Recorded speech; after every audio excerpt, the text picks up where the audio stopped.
সময় থাকতেই আপনাদের হুঁশক। এ পর্যায়ে আলোচনায় অংশগ্রহণ করবেন জয়পুরহাট 1 আসন থেকে নির্বাচিত মাননীয় সংসদ সদস্য জনাব মোহাম্মদ ফজলুর রহমান সাইদ। আপনার ধন্যবাদ সময় মাননীয় স্পিকার। 6 মিনিট।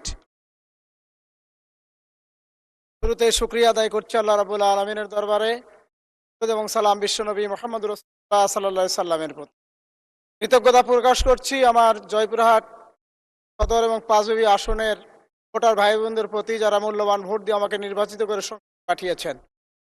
কৃতজ্ঞতা প্রকাশ করছি, মাগফিরাত কামনা করছি 71 থেকে 24 পর্যন্ত যারা দেশের জন্য নিজের জীবন দিয়েছেন তাদের মাগফিরাত কামনা করছি। মাননীয় স্পিকার, আপনি নিজেও বলেছেন ন্যায় ইনসাফ ভিত্তিক একটা রাষ্ট্র প্রতিষ্ঠার প্রত্যয় ব্যক্ত করেছেন। আমাদের প্রধানমন্ত্রীও বলেছেন দুর্নীতিমুক্ত দেশ গড়ার জন্য জিরো টলারেন্স। আমি মনে করি আজকের দুর্নীতিমুক্ত বাংলাদেশ গড়তে হলে প্রকৃত সমস্যা চিহ্নিত করতে হবে। কারণ হলো আমাদের দেশে দুর্নীতি কারা করে এদেরকে সত্যিকার চিহ্নিত না করলে বক্তৃতা করে কোনো লাভ হবে না।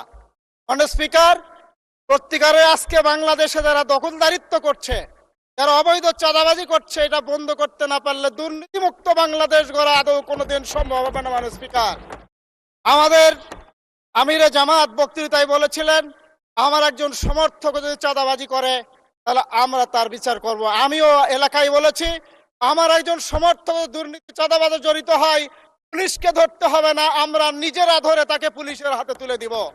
তাহলে এখন মাননীয় স্পিকার চিন্তা করতে হবে দুর্নীতির সাথে কারা জড়িত, অবৈধভাবে দখলদারিত্ব কাদের, অবৈধভাবে ভূমি দখল, অবৈধ টেম্পো স্ট্যান্ড দখল, ট্রাক জ্যাম দখল, এইভাবে তারা দখলদারিত্বের সাথে আছে, তারা ক্ষমতার ভয় দেখিয়েই করছে।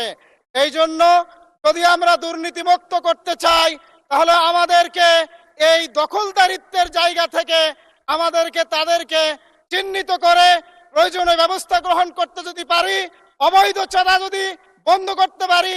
আমার একজন সাধারণ রিক্সাওয়ালা যখন তাকে অবৈধভাবে চাঁদা দিতে হয়, সারাদিন পরিশ্রম করে তার রক্ত পানি করে টাকা দিয়ে যার সংসার চলে না, তাকে আবার চাঁদা দিয়ে আসতে হয়। এই চাঁদাবাজকে রুখতে না পারলে বাংলাদেশকে দুর্নীতি মুক্ত করা সম্ভব হবে না। মাননীয় স্পিকার, আমার এলাকার কিছু সমস্যা তুলে ধরেই আমি কথা শেষ করব, যদি আমাকে আরেকটু সময় বাড়িয়ে দেওয়া হয়। মাননীয় স্পিকার, আমাদের এলজিআরডি মূর্তি যথার্থ কথা বলেছেন, উত্তরবঙ্গ হচ্ছে একটা অবহেলিত এলাকা। আমার জয়পুরহাট 1 আসন তার চেয়ে সবচেয়ে বেশি অবহেলিত এলাকা। আমাদের গ্রাম বাংলার যে অবকাঠামো দেখি তাহলে রাস্তাঘাট এত কাঁচা, এবং যখন আমাদের কৃষক, আমি কৃষি প্রধান দেশের, আমি একজন কৃষক, যখন আমার কৃষক তার ফসল উৎপাদন করে তার ফসলকে পরিবহন করার জন্য একটা ভ্যানও ব্যবহার করতে পারে না, মাথায় তুলে নিয়ে যেতে হয়। এই জন্য গ্রাম বাংলা রাস্তাগুলিকে পাকাকরণের জন্য আমি মাননীয় মন্ত্রীর প্রতি আবেদন জানাবো। মাননীয় স্পিকার, এরপরে আমার কথা হলো স্বাস্থ্য। আমার জয়পুরহাট জেলায় 250 শয্যা বিশিষ্ট হাসপাতাল, কিন্তু আমি নিজে পরিদর্শন করে গিয়ে দেখি মেঝেতে বারান্দায় শুয়ে আছে 700 রোগী। এই জন্য বিশেষ করে জয়পুরহাট পাশের থানাগুলির রোগী এখানে আসে। এই জন্য 500 শয্যা বিশিষ্ট হাসপাতাল এবং একটা মেডিকেল করার জন্য মেডিকেল কলেজ হোক, এই প্রস্তাবনা পেশ করছে মাননীয় স্পিকার। এরপরে শিক্ষার ক্ষেত্রেও আমরা জয়পুরহাট অনেক পিছনে আছি। মাননীয় স্পিকার, আমি নিজে অনেক প্রতিষ্ঠানে গিয়েছি।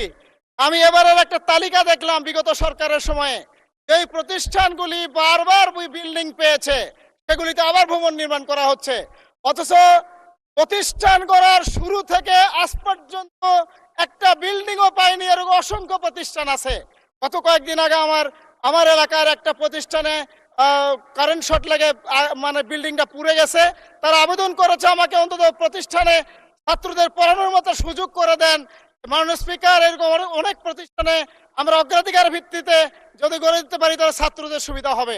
মাননীয় স্পিকার, এরপর আমি বলতে চাই জুলাই সনদের উপরে। মাননীয় স্পিকার, আমরা এই সনদের ভিত্তিতে, এই প্রেসিডেন্টের যে আইনের ভিত্তিতে নির্বাচন করে শপথ গ্রহণ করেছি, একই আইনে আমরা সংস্কার পরিষদের শপথ নেওয়া আমরা বাধ্য। যদি এইটা না করি তাহলে আমরা প্রেসিডেন্টের একটা আইনকে মানলাম না। মানে স্পিকার, আমি মনে করি, আমি আমার কথাই কেউ মনে করবেন না, 91 সালে জামাত ইসলামী সমর্থন নিয়ে সরকার গঠন করেছিল। জামাত ইসলামী কেয়ারটেকার গঠনের প্রস্তাব করেছিল, নাকচ করার কারণে জনগণকে রাস্তায় নেমে কেয়ারটেকার সরকারকে বাস্তবায়ন করা বাধ্য করা হয়েছিল। মানে স্পিকার, আমি স্মরণ করে দিতে চাই, এদেশের জনগণ 17 বছরের নির্যাতনের শিকার।